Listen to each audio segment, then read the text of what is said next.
Hey guys, so this is going to be a chord progression tutorial. It's going to be a little bit shorter since I'm going to try to make shorter tutorials, but I don't know, in different parts it's going to be more specific and stuff like that. I'm going to upload more frequently, hopefully, because of this change, but I am still going to make longer tutorials. This is going to be how to make chord progressions, teaching you about chords, a little bit of theory in there. This is the major chord shape. This is C major, and I know this because quite naturally the root note, which is sort of the note below the two other ones, is C, and then I don't know, just listening to it, it's that sort of major sound. So if I just keep on doing that, and by the way, I got this little like chord thing from the chord section down here, and I just went into major, so I'm just gonna go into none now so that I can just place down individual notes. But basically, just copying and pasting this, and I'm just writing out the C major scale. Okay, so all of these root notes down here, the ones that are the lowest note, if you will, and this doesn't necessarily always count for like identifying a chord or what chord it is, but looking at the root note is a good way of at least trying to figure out what chord you're looking at. So the root notes here: C, D, E, F, G, A, B, and then C again. So, you know, the C on the next octave. It's that do, re, mi, fa, sol, la, si, do idea, scale, whatever you want to call it, C major. And the relative scale, the corresponding scale, or whatever you want to call it, is A minor. And it's basically, I mean, the way you know this is just because, like, A minor has, in simpler terms, it just has, it just uses the white key, so it doesn't have sharps or flats or anything like that. And it's the exact same thing for C major. Okay, so that's all you need to know. Major sound, minor sound. If you're in C major and you want to have like a minor sort of chord progression, then just use A minor, and you won't have to change the types of scale that you're using. All right, so these are all major shapes, so every time you hear the chord, it's going to be a major chord.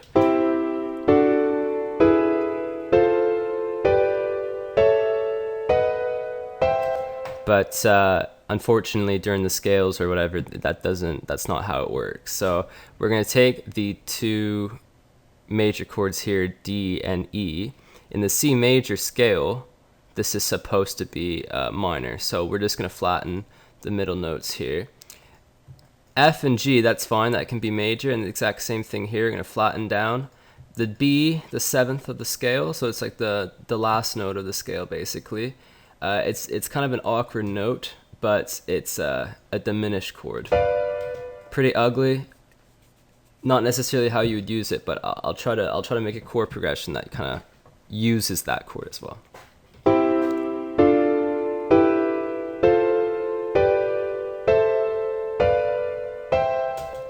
So if you want to make a chord progression, just pull out any of these chords and then just start putting them in a sequence, in a rhythm that, I don't know, that you guys like, basically. And then, you know, that's how it works. I mean, if you guys know how scales work or how to like stay in tune, it's just finding that scale that you want to use and then just using the notes in that scale. You don't have to worry too much about any other note on the keyboard.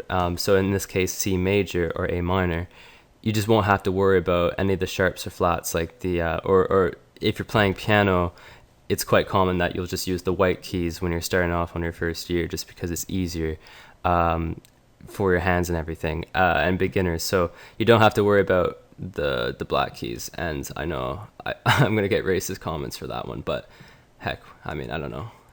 It is easier, so I don't know what they're just keys, guys. It's no problem. So to make your chord progression, just refer off of this, okay? And just kind of, honestly, you could just pick random chords and then put them down for like a random amount of time. Well, maybe not random, but literally just place them somewhere in the grid, okay? And I'm just copying, pasting all these different chords, and I'm just putting them down. So you guys do get what I'm doing here. It's not going to sound good every time. a lot of the times it'll sound sort of unnatural. But it's just, I'm trying to show you that you can, well, I'm just trying to show you how scales work, basically. And I think people don't wrap their heads around like this simple thing that it's just like, don't not use the chords or the notes in the scale, just use the ones that are here. So that's all I did, just pulled them out, made them into this random progression. And I guess we'll just listen to it. Starting the G note, the G chord here, G major, for being in a C major scale is a bit weird. It'll sound sort of summery, maybe. I know "Don't You Worry, Child" starts on that, and it has like that. Well, I guess you'll hear it, but as you listen to the scale, you'll want it to progress in a certain way, quite naturally. But as you just saw, I kind of did it randomly. I don't think it's going to sound very nice, but I did line it up so that the F chord here would then link up and loop to the G, so hopefully it will work.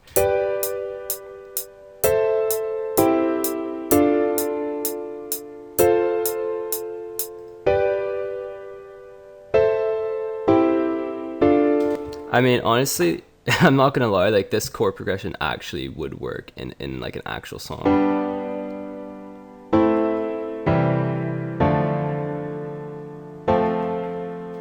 So that's literally all it is. And it's not even that basic, really. Like, I think you could actually use this. What is basic, though, is the fact that these are all 3-note chords. Oh, brilliant. What do I do now? I'm gonna decline. Sorry, I just got interrupted there. But these are, yeah, these 3-note chords, right? And yeah, I'm getting messages about that now.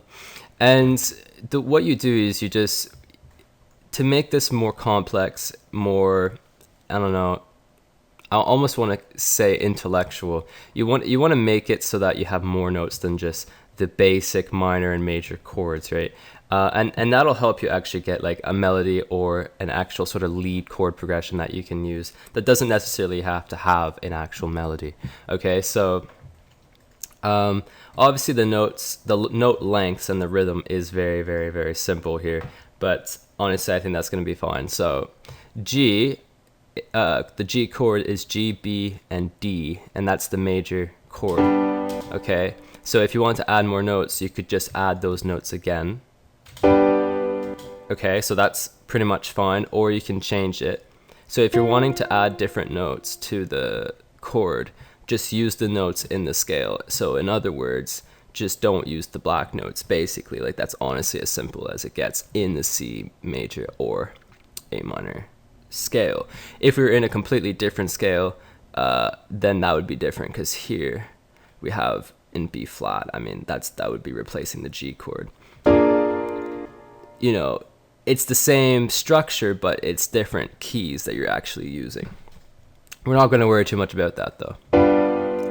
So if you're a beginner and you have kind of a musical ear, I would say just keep switching around the notes until you find something that you like, that sounds good.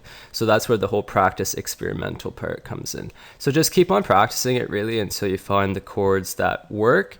But some people just complain that they don't know which chord to bloody, or which note to bloody use, or which keys to press or experiment with. And I'm telling you, just use the white keys if you're in C major and A minor. I keep repeating that just so you guys understand it. But in this particular case, just keep hitting the A minor, the white keys, basically. So you could literally just do this.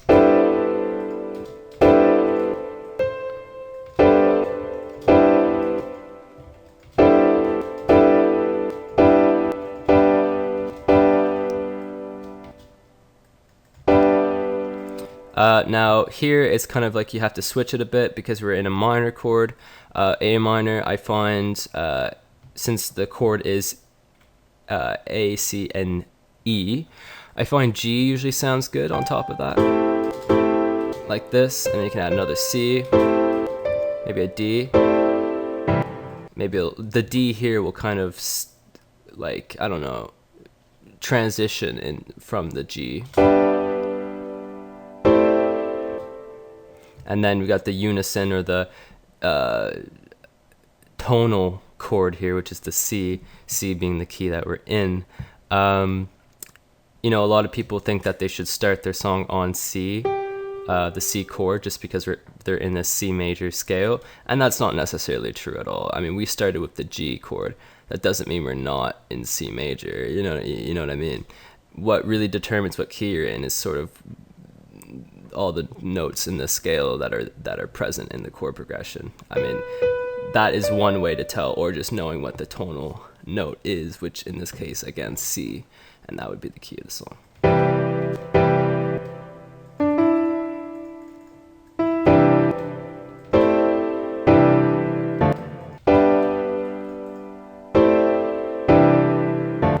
Now this is kind of an interesting chord, the D minor here.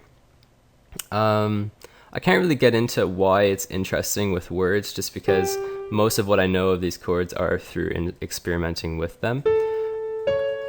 But I find it's used very much more often than it was, maybe, in electronic music, especially house and trance and things like that.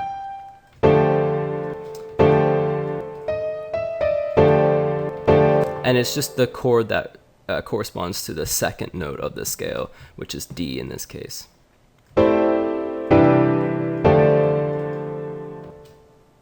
And then finally the F major chord, which I really like myself in C major scale, which is basically the perfect fourth of the scale. And I don't know, I find for some reason it's just a nice chord, basically. And you don't have to leave like the bottom, let's say, structure or form of the chord like the way it is. I mean, you could bring the A and bring it up here, you know what I mean? Or you can have the C and bring it up, or whatever. You don't have to have it as like this little structure, you know? I'm just doing it that way so it's more simple, I guess.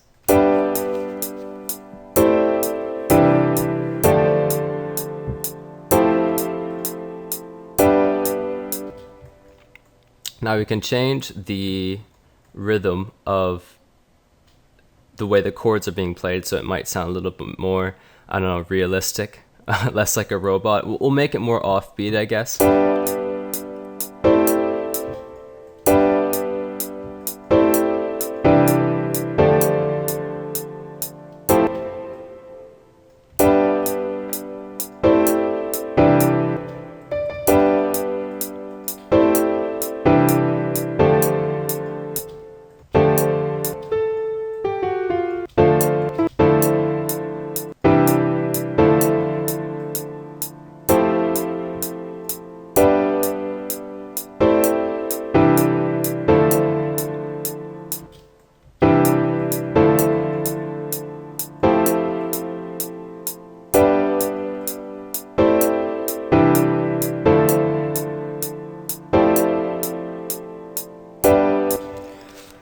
Chances are, in a real mix-like situation, using synths and stuff like this, I'm probably using way too many notes at the same time. We have, what, like 7 notes here? A little bit too much, but I mean, it's just to give you the idea, or get you guys to wrap your head around, like, just use the notes in the scale and use the chords that I showed you here. I didn't do that thing where you kind of switch keys whilst building the chord progression, and it is just a 4-bar loop. But I want this to be sort of the starting part 1 sort of video, and I'll probably do that in the next one. And so hopefully this was helpful to you guys, and you could use this to make chords. Maybe you guys should refer off of what I just made here. See how I did it. Maybe I can give you guys the FLP. It's pretty simple, but that's how you kind of make chord progressions, sort of, in a more experimental way, of course. I could have showed you chord progressions that are most commonly used in EDM, but that just would suck, because well, that's common, and then no one kind of gets anywheres, and you're probably just gonna sound like people who've already made. Anyway, let's just not do that. Basically, I'm just gonna give you the chords, and you guys can build that way, the way I did, and yeah, that's basically it. My only recommendation is don't start with the B diminished. I mean, the seventh note is always a little bit awkward like that, so just don't even worry about that one. But any other chord you can pretty much start the song with, and if you have a musical ear, it should be quite easy for you to get like a decent chord progression going. Cool. Hope you guys enjoyed the tutorial, and that's basically going to be it for today.